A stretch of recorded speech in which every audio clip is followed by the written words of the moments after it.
Bonjour à toutes et à tous. Merci d'être avec nous aujourd'hui pour cette table ronde dédiée à un sujet d'actualité aussi très stratégique. Comment intégrer l'intelligence artificielle aux équipes cybersécurité chez certains acteurs aujourd'hui.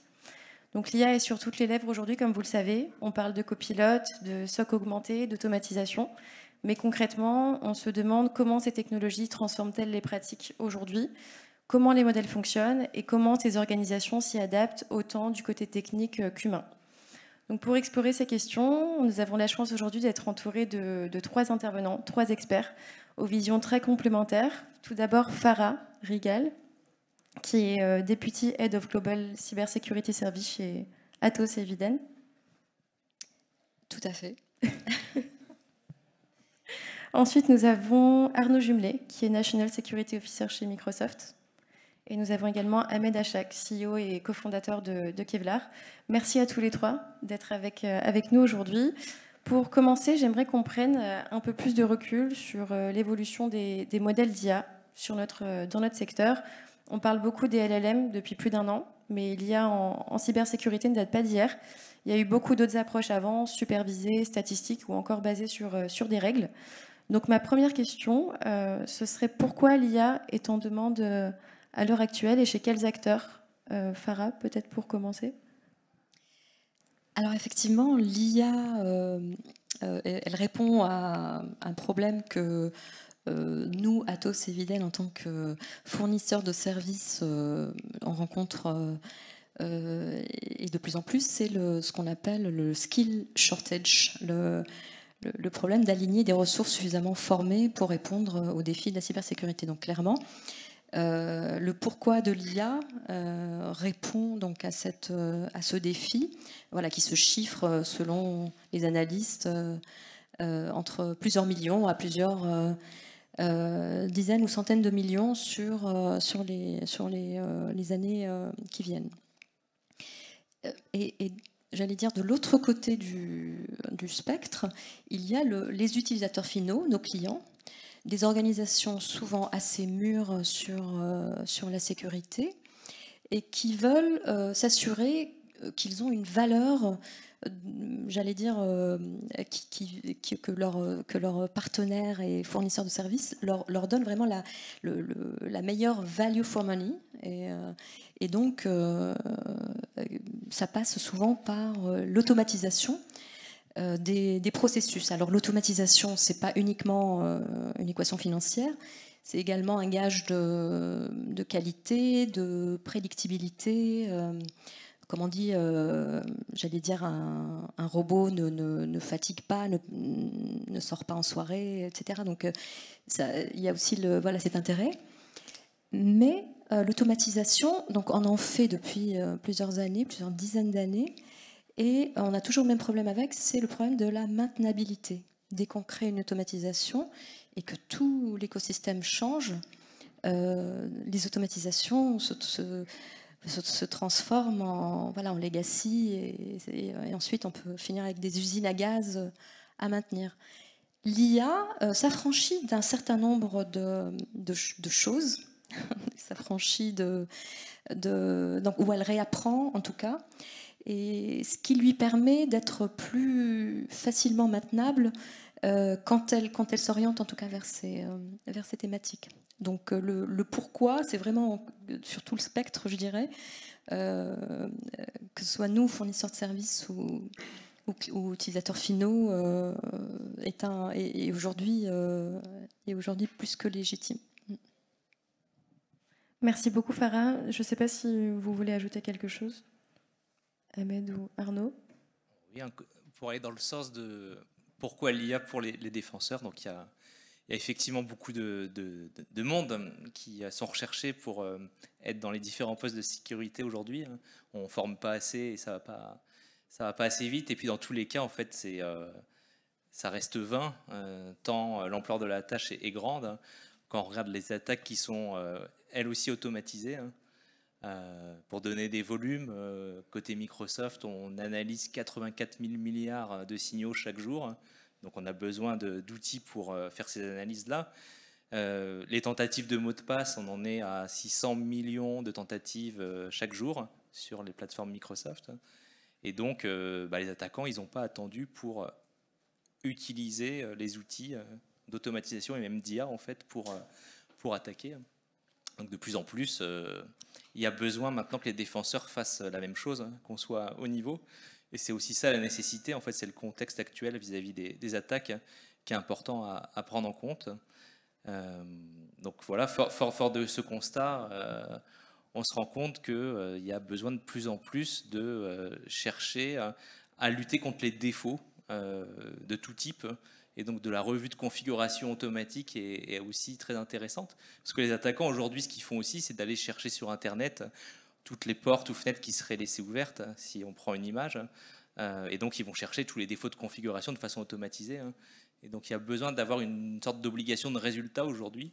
Quand on regarde le paradigme avec NIS 2, la réglementation qui impose les gestes de cyberhygiène, c'est aussi des choses où on a besoin d'outillage pour faire ça à l'échelle, parce que le zéro défaut n'est pas permis dans ce contexte-là. Donc c'est ça aussi, je pense, l'adjonction de ces outils, c'est aussi de permettre aux opérateurs, les techniciens dans l'entreprise, de rendre aussi plus agréable leur travail et de faire en sorte de pouvoir derrière trier ce qui est le plus important. Et alors, effectivement, moi je suis très aligné avec ce qui vient d'être dit à l'instant par Farah et Arnaud. Et ce que nous constatons de notre côté aussi, c'est que justement l'IA est effectivement fortement utilisée déjà par les attaquants qui n'ont effectivement pas attendu pour s'emparer de ce genre de technologie et qui de facto, justement parce qu'on manque d'effectifs au sens humain du terme, peuvent assez facilement noyer des équipes défensives. Et donc c'est un vecteur d'attaque classique, par exemple comme le mail. C'est quelque chose qui aujourd'hui est largement automatisable à beaucoup plus grosse échelle. C'est quelque chose que nous constatons auprès de nos clients. Et c'est quelque chose que à peu près tout le monde constate de toute façon, dans le sens où justement l'IA générative permet par exemple des passages à l'échelle sur des techniques de social engineering, de rédiger des mails largement plus convaincants. Je prends l'exemple de la sécurité email parce qu'encore une fois c'est un des vecteurs principaux. Et l'idée justement c'est d'apporter des outils d'intelligence artificielle côté défensif pour rééquilibrer un petit peu la situation qui aujourd'hui penche encore beaucoup trop du côté attaquant pour les raisons qu'on a décrites jusqu'ici. Et puis après, il y a un autre sujet qui est que tout simplement quand on fait de la défense, une seule porte d'entrée suffit. Et donc naturellement, philosophiquement presque, les attaquants ont un peu l'avance. Et donc il est effectivement important d'adopter des outils de technologie. On pourra revenir longuement là-dessus, sur comment justement, à travers l'IA générative, qui est un réel game changer dans le secteur, comment est-ce qu'il est possible, peut-être pour la première fois, d'envisager un monde, nous essayons de construire, un monde plus sûr d'un point de vue défensif, et un monde où justement ces outils-là permettent un passage à l'échelle beaucoup plus important, sans avoir les torts des outils d'automatisation qu'on avait jusqu'ici, qui sont effectivement à très forte maintenance, qui doivent être tunés en fonction du contexte. Je pense par exemple à des playbooks statiques, etc., et qui de facto apportent moins de profondeur d'analyse, moins de profondeur d'investigation par exemple, etc. Et donc oui, on est, je pense, assez alignés là-dessus, et l'IA est là a priori pour rester. Il y a encore beaucoup de choses à adopter et adapter là-dedans. Et quelles sont selon vous les typologies d'IA que vous voyez les plus prometteuses dans la cybersécurité à l'avenir? Arnaud, peut-être?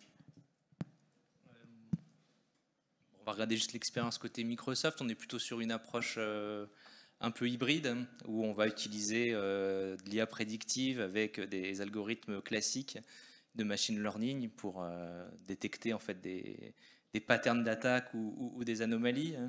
On va aussi parfois combiner maintenant des outils IA générative pour planifier un peu les actions qu'il y a à entreprendre sur de la rémédiation par exemple. Mais à chaque fois ça a un coût et donc l'objectif c'est de faire la solution la plus acceptable possible, sachant que ces grands moteurs, grands modèles de langage LLM, ils sont quand même lents, voire très lents, et quand on veut traiter des choses en temps réel, c'est pas possible d'attendre. C'est un temps réel qui va être de l'ordre de 5 minutes, donc c'est pas forcément souhaitable. Donc l'idée c'est de combiner en fait les techniques qu'on connaît depuis maintenant 15-20 ans sur la cybersécurité avec les nouvelles. C'est ça qu'on est en train de voir. Et puis il y a des usages un peu nouveaux. Je prends juste l'exemple en fait des arnaques. arnaque au faux support technique, arnaque informatique. Cybermalveillance faisait, il y a 2 semaines, quelque chose comme ça, dans son rapport ETAC chez les particuliers, c'était la 4e menace aujourd'hui, la fraude au faux support informatique. Donc c'est quelque chose d'important. Et la difficulté aujourd'hui, c'est d'identifier les pages qui font un faux message qui incite l'utilisateur à appeler un numéro de téléphone pour, soi-disant, contre un peu d'argent, se fasse dépanner son ordinateur. Et derrière, c'est une arnaque et on se fait infecter son ordinateur, etc. etc. Ces pages web, en fait, sont hébergées que 2 heures généralement, donc ça va très très vite. Ça change d'hébergement très vite. Et donc le fait d'être sur des listes qui vont référencer les URL malveillantes, ça ne marche pas du tout. Et donc là aujourd'hui, on a commencé à déployer ce qu'on appelle un scareware blocker. Et donc c'est un petit modèle vision de type SLM qui se fait dans le navigateur Edge. Donc c'est en local et on va analyser en fait la tête de la page web pour voir si ça ne ressemble pas à une arnaque. Et c'est une arnaque, on notifie l'utilisateur. Tout se fait en local. Donc c'est une autre approche d'IA, on va dire un peu hybride ou locale, pour aussi préserver la vie privée et de faire en sorte que ce ne soit pas centralisé et donc que ça soit une IA acceptable pour sécuriser les internautes. Ça, c'est aussi une approche qu'on voit de plus en plus. Donc, quand je parle d'IA hybride, c'est aussi le fait d'avoir des modèles plus petits qui s'exécutent en local et moins des modèles qui sont centralisés. Merci beaucoup. Farah, si vous voulez vous prononcer sur le sujet. Alors, votre question, c'était l'IA la plus prometteuse. Et effectivement, je pense qu'on n'est pas dans une logique de remplacement, mais plutôt dans une logique en fait de spécialisation, incrémentale, de construction, parce que les IA de type machine learning, que ce soit comportemental pour faire du threat hunting, donc ont prouvé leur compétences sur les cas d'exfiltration de données ou autres cas comme ça. Aussi, les machine learning dans les agents, tout ce qui est embarqué par rapport à, détecter une activité d'encryption acharnée et donc bloquer, avoir une possibilité de décision et de réaction embarquée. Donc ça aussi, en plus, tous ces modèles très analytiques n'avaient pas de problème d'explicabilité. Ils partaient d'un use case, ils partaient de choses bien définies. Donc, bien sûr, doivent encore faire des progrès sur la fiabilité, sur peut-être la consommation énergétique, oui. Et donc ça, j'allais dire, c'est compétent. L'IA comportementale dans les solutions d'accès et de gestion d'identité des accès qui permettent en fait d'identifier ou d'authentifier une personne, pas uniquement par rapport à ce qu'elle sait, mais aussi par rapport à son comportement des 15 dernières minutes sur ses devices, tout ce qui est. Donc ça, ça augmente. Et je pense qu'on est vraiment dans quelque chose de plus humble aujourd'hui, où on se dit, en fait, l'IA doit être spécialisée et quitte ensuite à avoir un peu de supervision, une IA de supervision, pourquoi pas, et de triage, mais le fait de chercher l'IA,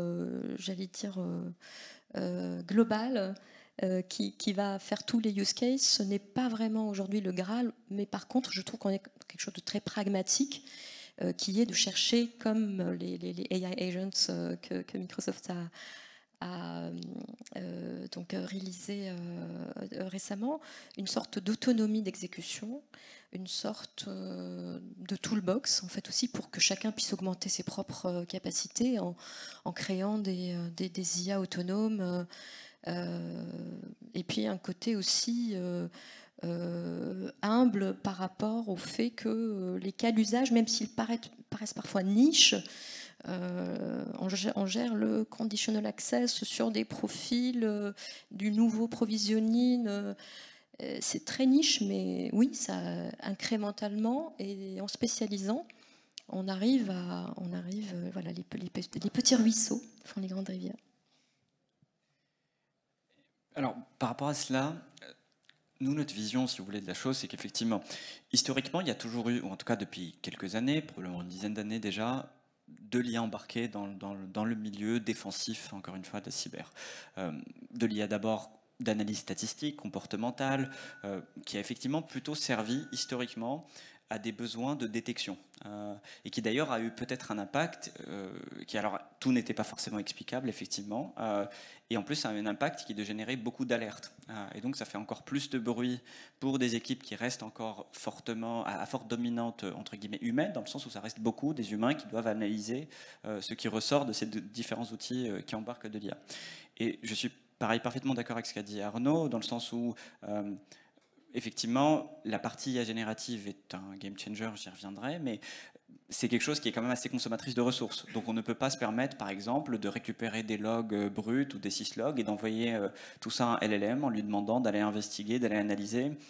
Pour des tas de raisons économiques, de rapidité, ça ne ferait pas sens. Et effectivement, il y a des IA qui font ça très bien et qui servent plutôt à remonter des indices faibles de suspicion et qui ensuite peuvent effectivement être traités par d'autres modèles. Et donc, si vous voulez, nous, notre vision sur l'IA la plus prometteuse, et ça, pour le coup, on le doit en partie à des génératives, c'est qu'elle est extrêmement forte pour traiter des données non structurées, ce qui jusqu'ici a été un talon d'Achille justement des modèles d'avant, qui eux devaient avoir exactement les mêmes points d'entrée pour sortir les mêmes outputs. Et donc, notre vision au fond sur la chose, c'est qu'il faut continuer à combiner cela. Au sein de Kevlar, typiquement, nous avons un usage assez important de l'IA générative pour aller query des logs de manière autonome, pour aller les lire, en faire l'analyse sémantique.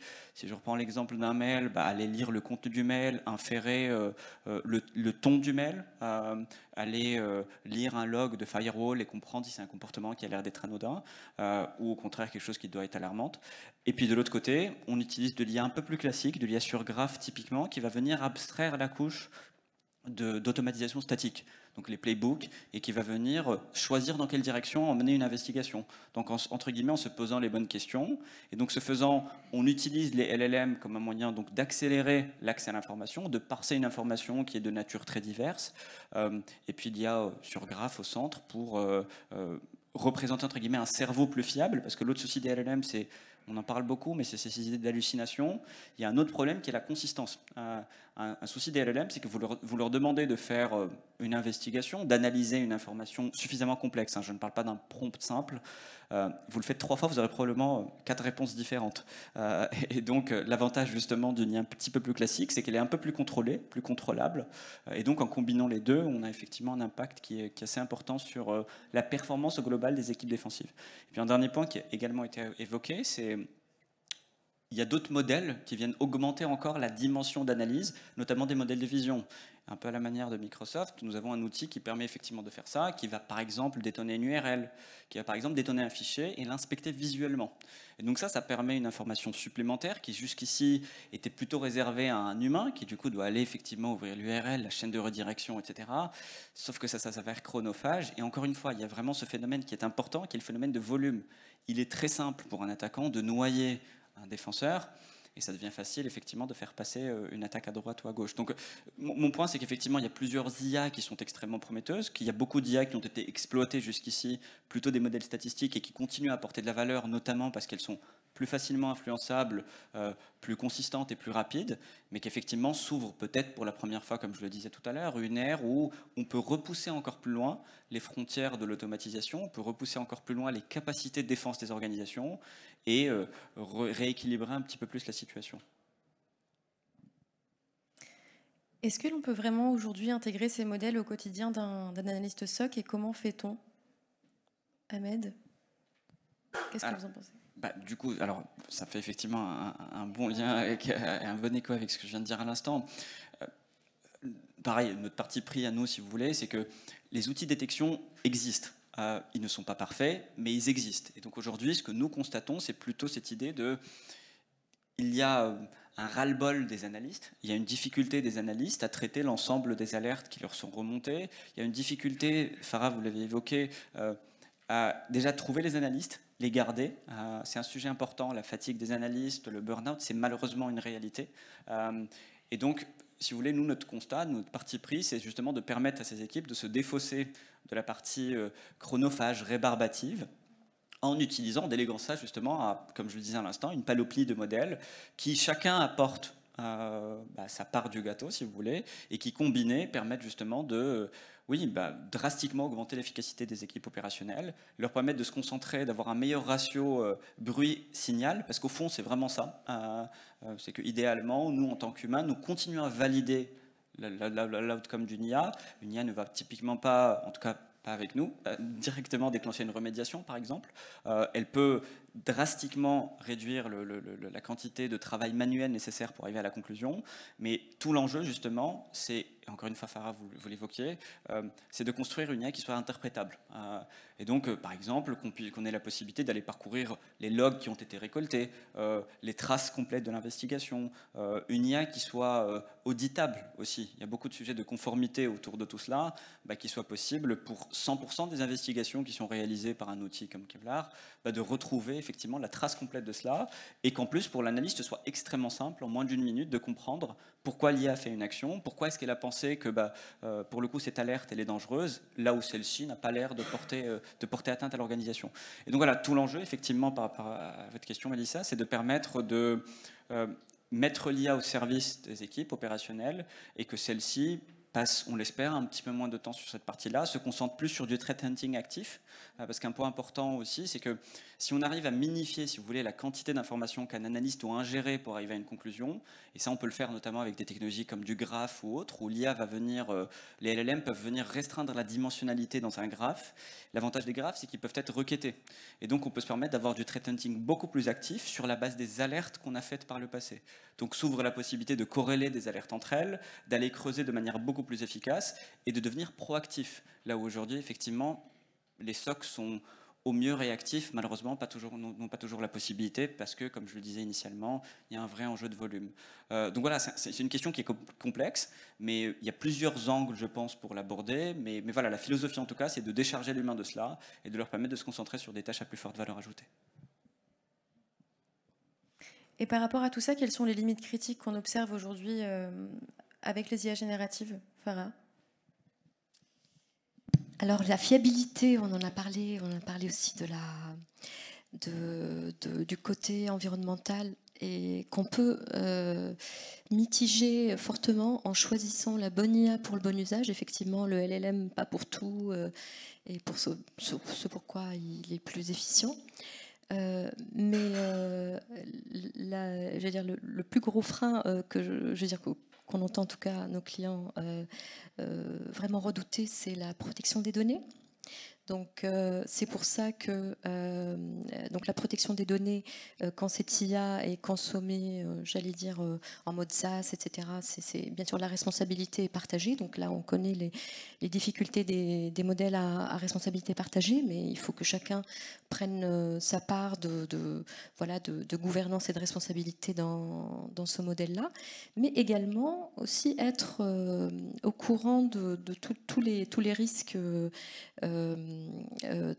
qui peuvent donc atteindre la valeur délivrée par cette IA, en protégeant la donnée d'entraînement, en protégeant l'input, l'output des modèles pour protéger la donnée qui a servi à l'entraînement, puisqu'elle peut être induite du modèle si on ne met pas en place ces protections, pour protéger le modèle lui-même qui est une propriété intellectuelle, pour être dans le respect parfait des autorisations et des droits qui ont été donnés à chaque entité, et ne pas les contourner par un passage par la case modèle. Toute cette approche est heureusement, aujourd'hui, combinable dans des frameworks de gouvernance, et on commence à avoir une maturité effectivement dans la considération de ces risques pour mieux les mitiger. Et je me rappelle que ça avait fait sourire Ahmed de dire en fait il faut aimer l'IA pour en accepter les défauts. Mais effectivement, le fait de se dire, en fait, tous les IA enthousiastes vous tiendront le même discours, celui de dire il faut accepter de ne pas tout maîtriser. Parfois, l'IA prend des raccourcis. Parfois, on n'a pas tous les curseurs pour mettre les politiques où on veut, pour mettre les thresholds par rapport à ce qui sort, ce qui rentre. Mais le fait d'accepter que cela permet d'augmenter l'utilisabilité et aussi le bonheur dans le SOC, je le partage aussi grandement, que nos analystes, en fait, on leur met l'IA dans les mains, et non pas on est sorti de ces modèles vraiment de centralisation, l'automatisation par un gros projet corporate, mais plutôt de mettre l'IA dans les mains d'un analyste qui est valorisé dans son choix des cas d'usage, qu'il va orienter vers un outil comme Kevlar, qui est valorisé dans son métier de threat hunter, ou même d'affiner les use cases pour générer les alertes les plus qualifiées. Donc voilà, valoriser et protéger pour avoir une meilleure valeur. Arnaud ? Oui, pour aller dans le même sens et puis compléter, c'est vrai que le modèle en tant que tel, c'est pas l'application. Hein. Quand je dis ça, c'est que derrière le modèle, en fait, c'est pas suffisant de prendre un modèle qui serait semi-ouvert pour en faire quelque chose de parfait sur la cybersécurité. Hein. Il y a beaucoup de garde-fous à mettre en place. Hein. Donc, effectivement, la véracité, peut-être mettre d'autres composants qui vont vérifier que le contenu produit a un lien avec la question qui a été posée. Faire face aux nouveaux risques et donc détecter quand il y a des injections de prompts malveillants de façon directe ou indirecte. Donc c'est également des composants à rajouter qui vont alourdir d'ailleurs le traitement. Il y a la considération du respect de la vie privée, confidentialité des données, que ce soit lors de l'entraînement ou post-entraînement. Et donc il y a des technologies qui permettent aujourd'hui de faire ça avec tout ce qui est confidential computing. Et donc en fait, il y a pas mal de dimensions techniques à prendre en compte avant d'arriver à un agent acceptable. Donc côté Microsoft, on y va avec quand même pas mal de prudence sur qu'est-ce que ça peut faire ces agents. On reste quand même sur des petites tâches pour l'instant de triage où l'autonomie elle est quand même assez réduite dans le sens où toujours dire que c'est un agent qui travaille et puis donner à l'opérateur, à l'humain d'intervenir pour donner finalement son accord d'aller plus loin. On est quand même dans ces perspectives-là aujourd'hui. Donc on regarde avec attention tous ces sujets, mais oui, c'est pas si simple que ça en fait, de se dire que juste le modèle serait suffisant. Donc Kevlar en a aussi l'expertise sur le sujet en fait, hein, mais il y a un petit peu tout ça à prendre en compte. Et donc effectivement, c'est accepter l'IA avec ses défauts. Et oui, c'est comme un coéquipier ou un collègue. Quelqu'un qu'on aurait, un junior, un stagiaire, il peut faire des fois des bêtises, il peut se tromper, hein, et il faut le prendre aussi comme tel. Donc c'est aussi prendre la prudence aussi requise. C'est que des fois dans l'équipe, on va peut-être pas confier la chose la plus critique à quelqu'un qui vient d'arriver dans l'entreprise parce qu'il n'a pas tout l'historique et il faut aussi prendre sa responsabilité. Donc c'est un peu tout ça qu'il faut arriver à doser, ce qui n'est pas forcément évident, mais on en est, je pense, là aujourd'hui.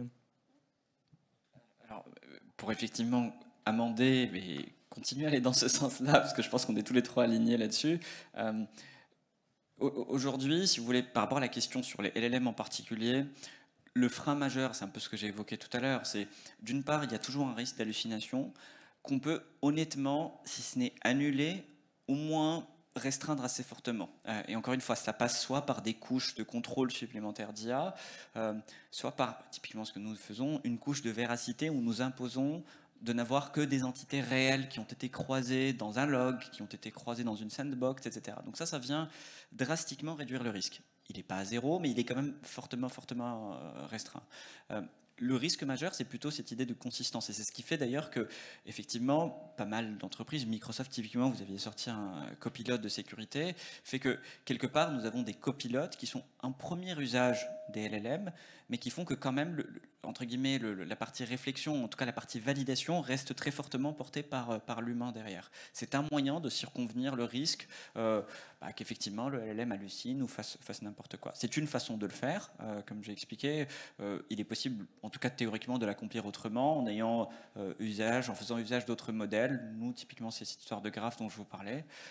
Mais dans l'idée, voilà, c'est plutôt ce sujet de consistance qui fait que si on veut déléguer une analyse cyber, quelle qu'en soit la nature, la cyber, au fond, c'est un business de confiance. Et donc, si l'analyste vous voit investiguer un phénomène similaire de manière complètement différente, 2 fois le même phénomène, mais 2 investigations complètement différentes, avec en plus 2 outcomes différents, de résultats différents, pas sûr que vous soyez utilisé très longtemps. Donc effectivement, c'est vraiment un point qui est très important de garder en tête et qui fait qu'aujourd'hui, effectivement, les LLM ne sont certainement pas la panacée.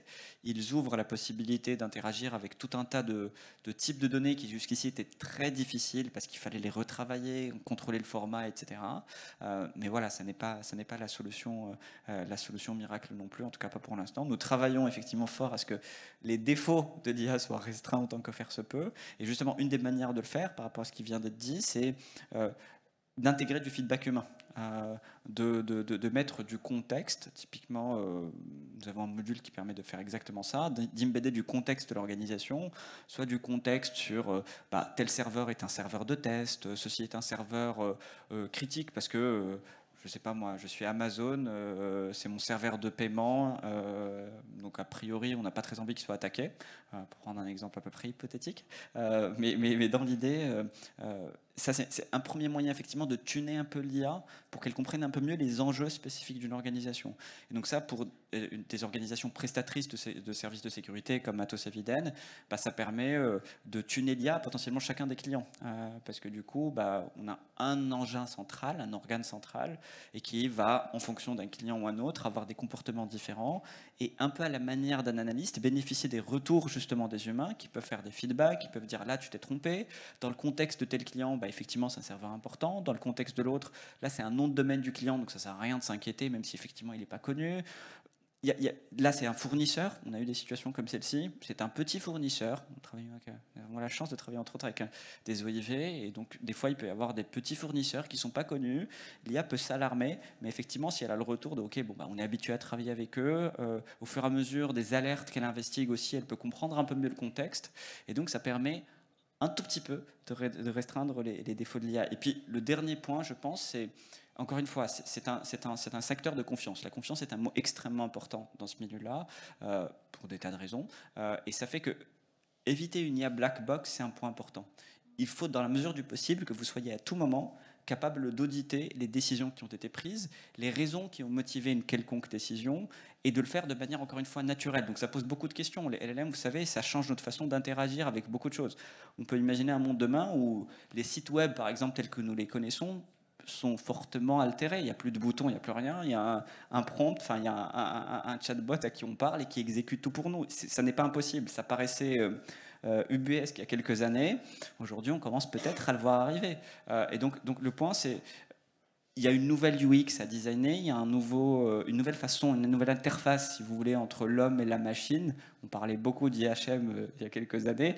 Aujourd'hui, cette frontière est un petit peu plus floue, dans le sens où c'est plus simple pour nous humains d'interagir. Il n'y a plus besoin d'indexer les choses comme on le faisait jusqu'ici, etc., etc. Et donc mon point, c'est il est crucial de pouvoir comprendre ce que l'IA fait, et il est crucial de construire une interface autour qui nous permette à nous humains de comprendre une IA qui, par ses capacités de calcul, nous excède largement. Elle va traiter, et c'est justement pour ça que nous la voulons, elle va traiter des volumes beaucoup plus importants, des informations très variées, et puis idéalement nous revenir avec juste ce qu'il nous faut pour être en capacité de dire oui, là c'est dangereux, ou au contraire ça ne l'est pas.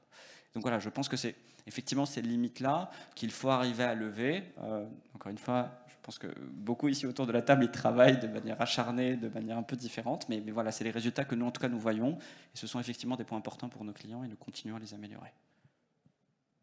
Merci à tous les trois.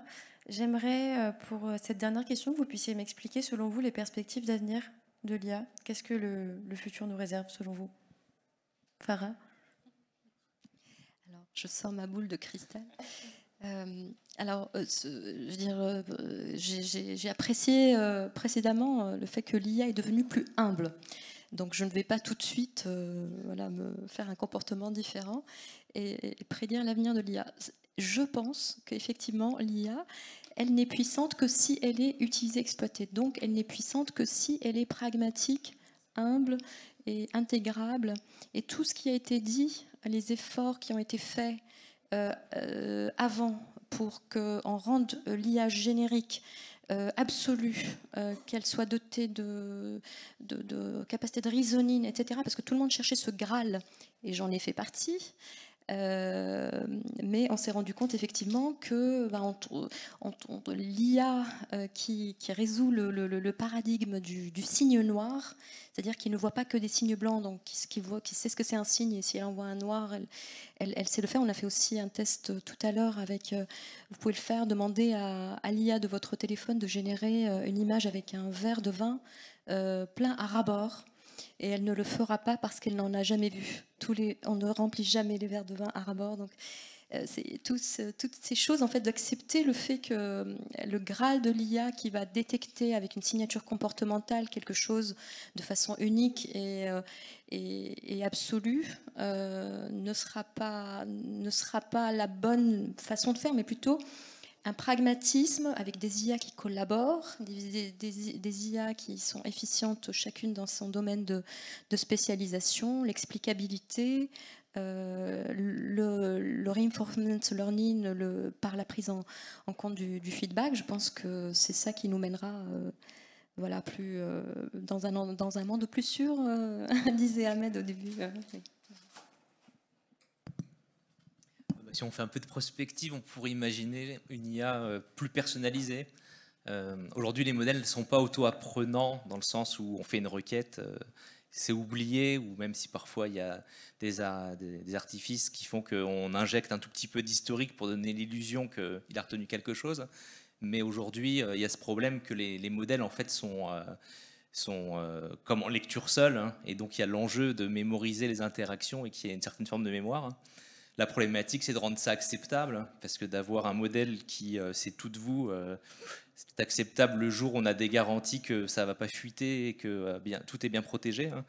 Donc l'enjeu, il est là, en fait, il est de faire en sorte que ces modèles puissent avoir une architecture un tout petit peu différente, et surtout qu'on puisse leur confier en fait, l'ensemble de l'historique et de ce qu'on peut avoir à leur confier dans le cadre du travail, hein. C'est sans doute ça, peut-être les évolutions prochaines, hein, vers lesquelles on tend. Donc tout n'est pas disponible, tout n'est pas prêt. Il y a quand même pas mal de défis techniques pour y arriver, hein. Mais c'est quelque chose que j'entrevois pour que les analystes, les opérateurs puissent l'utiliser bien plus fréquemment, avec plus de pertinence aussi, hein. C'est-à-dire que les préférences de comment on fait une analyse et qu'est-ce qu'on cherche des fois en priorité, hein, ça s'affine en fonction de son expérience. On n'a pas tous la méthodologie pour aborder un problème, hein. Un développeur de logiciel, il va peut-être procéder d'une certaine façon, hein, et donc c'est en ça que je vois que ce soit plus utile et plus personnalisé. Moi, je pense qu'effectivement, un des aspects qu'on n'a peut-être pas évoqué pour le coup jusqu'ici, c'est l'agnosticité.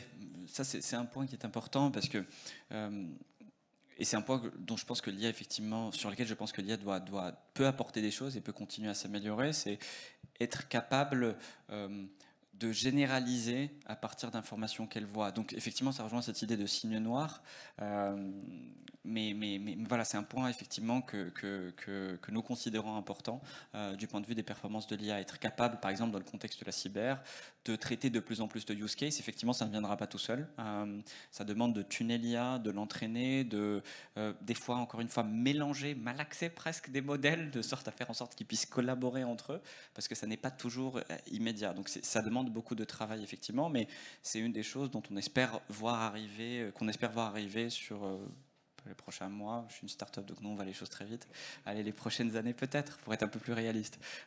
Mais donc ça, effectivement, c'est un premier point. Le deuxième point, c'est être en capacité, effectivement, d'avoir des modèles peut-être plus petits, mais qui soient quand même performants. Alors, on l'a vu un petit peu avec un DeepSeek, par exemple, qui honnêtement a pris le monde d'assez court. Il a fait trembler d'ailleurs quelques valorisations, côté américain notamment, mais il est crucial d'arriver à minifier la taille de ces modèles-là tout en gardant un niveau de performance acceptable, parce que ça viendra ouvrir des horizons où effectivement, parce qu'aujourd'hui c'est très cher, c'est lent, ça restreint, si vous voulez, l'impact de ces modèles-là. Et donc être en capacité d'avoir des modèles plus petits, peut-être plus spécialisés, et d'avoir plutôt un réseau de modèles, là où jusqu'ici on avait un réseau de neurones, en quelque sorte, ça peut effectivement apporter des valeurs colossales à la cyber et au-delà dans la vie de tous les jours.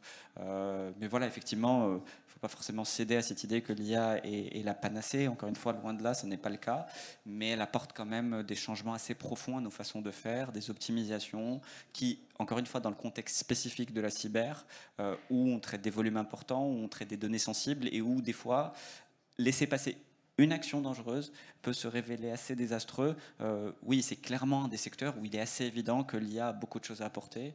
Mais voilà, ça demande des efforts, ça demande du temps, de l'investissement de ressources encore humaines, et c'est très bien, pour arriver à cet objectif-là à la fin. Merci beaucoup à tous les trois. Il nous reste actuellement 3 petites minutes si certains d'entre vous ont des questions à poser à nos intervenants. Oui, on a un micro ici normalement.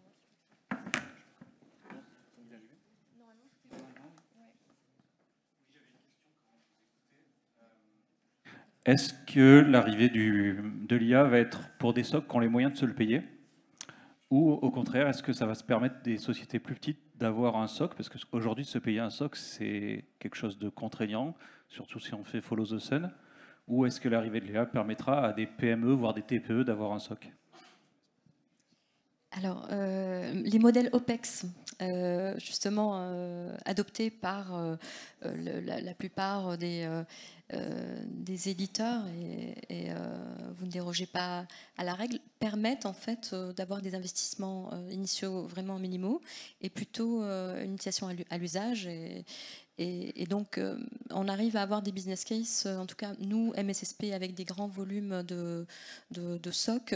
Donc, même si effectivement, c'est pas la taille qui compte, c'est justement la possibilité d'avoir un business case positif. Et avec l'IA, on arrive à, voilà, quand on divise les temps de traitement par, donc dans notre cas, plus de 10, les business cases sont très rapidement rentables. Oui. Et effectivement, par rapport à cela, ça permet effectivement de faire du 24/7 de manière plus simple, c'est vrai. Dans le cadre des MSSP les plus établis, c'est vrai que c'est déjà le cas d'entrée de jeu, mais ça permet, entre guillemets, un peu de faciliter ces tâches-là. L'humain a quand même toute sa place, donc notamment un prestataire de sécurité continue à apporter énormément de valeur, parce qu'encore une fois, et Farah l'a évoqué, l'IA n'est qu'aussi bonne que la donnée à laquelle elle a accès. Donc si vous prenez la meilleure IA au monde, de la même manière, si vous prenez le meilleur analyste au monde, vous lui envoyez une alerte sans contexte aucun, sans accès au log, etc., pas sûr que elle, dans le cas de l'IA, ou il, dans le cas de l'analyste, si on admet que c'est un homme, puisse en faire quelque chose. Donc, il y a quand même beaucoup de valeurs qui continuent à être ajoutées par l'humain autour, mais effectivement, l'IA permet d'accélérer ça, et on l'espère, mais on l'a vu par le passé sur la partie détection, où ça a vraiment impacté assez massivement les façons de faire. On espère que ça permettra de continuer à améliorer la cybersécurité des organisations au sens large. Est-ce qu'il reste une question? Il nous reste 1 minute. Se tromper, être confronté, je pense, à l'erreur. Non, c'est l'esprit critique, en fait, pour que ça rentre, c'est former les gens. J'ai l'impression que c'est aussi par l'expérience. Peut-être que l'opérateur qui fait un excès de confiance et à un moment donné répond mal à une alerte ou répond à côté parce qu'il n'a absolument pas pris le temps de qualifier, de lire ce qui avait marqué. Quelque part, ça va le vacciner pour quelques mois avant d'aller aussi vite. Non, il n'y a pas de bonne réponse, si ce n'est que la formation et de rabâcher, de sensibiliser que c'est qu'un outil. C'est un outil malheureusement qui n'est pas déterministe et qui de temps en temps se trompe. Mais comment sensibiliser sans essayer être confronté au problème? J'ai pas trop d'idées, mais alors, généralement ça marche. Ouais, alors effectivement... Alors d'abord, effectivement, l'enjeu, c'est de faire en sorte que l'IA ait tort le moins souvent. Mais ça arrivera qu'elle ait tort. Et surtout, au-delà même de cela, plus elle a raison, plus on lui fait effectivement confiance. Et il y a effectivement ce risque qui petit à petit s'instaure que l'humain regarde un petit peu moins. Je pense qu'il y a plusieurs éléments de réponse quant à l'approche qu'on peut prendre. D'abord, et j'en ai pas mal parlé, cette idée d'IA explicable qu'il est facile de comprendre. Parce que ça fait que pour un analyste, pour un humain, on peut rapidement déjà comprendre ce que le modèle a fait. Parce que si on y passe 10 minutes à chaque fois, et qu'effectivement on se rend compte qu'en règle générale elle a raison, il y a de fortes chances qu'on ne refasse pas. Ça, si vous voulez, c'est le niveau 0, c'est le niveau le plus bas de sécurité. Il y en a un deuxième, et nous y travaillons activement en ce moment, pour le coup, c'est de rajouter au niveau du produit, j'ai parlé tout à l'heure de cette idée que les interfaces utilisateurs sont profondément amenées à changer, de faire en sorte que l'analyste soit des fois peut-être questionné sur l'approche de l'IA. Donc de rajouter de la viscosité, si vous voulez, dans le produit en lui-même, de sorte par exemple à sampler un comportement. Donc tous les mois, tous les N jours, de manière plus ou moins aléatoire, échantillonner, forcer une revue par un analyste, passer d'un analyste à un autre, etc. Ce sont des subterfuges qu'il faut apporter pour diminuer, et encore une fois, on est dans un monde probabiliste, c'est un monde de plus en plus quantique, si vous voulez, on quitte le monde classique et on rentre dans une mécanique un peu plus quantique. On joue dans un monde probabiliste et l'enjeu, c'est de réduire la probabilité. L'avantage de la cyber, c'est que ça a toujours été un monde probabiliste, dans le sens où on a toujours eu un risque d'erreur, parce que les humains se trompent lorsqu'ils sont sous le feu, lorsqu'ils ont beaucoup d'attaques, etc., etc. Donc, notre approche, en tout cas notre vision de la chose, c'est que voilà, il y a un premier niveau qui est faciliter la compréhension de sorte à ce que l'analyste n'y passe pas 5 heures. En moins d'1 minute, il doit être en capacité de comprendre un rapport généré par l'IA, pourquoi elle arrive à telle ou telle conclusion. Et le deuxième niveau, voilà, c'est de construire dans le produit des mécanismes de viscosité pour abaisser encore plus ce risque-là. Et pour compléter, comme hier c'était le 1er avril, il y a peut-être nécessité, entre guillemets, d'envoyer des fois des visiteurs mystères, c'est-à-dire face aux analystes, de temps en temps, peut-être d'envoyer des alertes qui sont à côté et qui n'ont aucun effet sur le système, sachant que c'est complètement farfelu, hein, mais de tester peut-être la vigilance de temps en temps des opérateurs, un peu comme on fait avec des tests de phishing, hein, mais plus de tester des choses qui ne devraient pas passer, hein, avec quelqu'un qui fait attention, et de temps en temps d'en envoyer. Hein. C'est peut-être par ça que ça peut passer, pour éviter que justement les erreurs n'aient pas de conséquences fâcheuses, mais d'éveiller aussi la vigilance de chacun sur le sujet. Il y a peut-être besoin d'aller vers parfois des tests assez réguliers. Merci à tous pour votre présence. Merci à vous trois pour la qualité des échanges. N'hésitez pas à venir nous voir sur le FIC.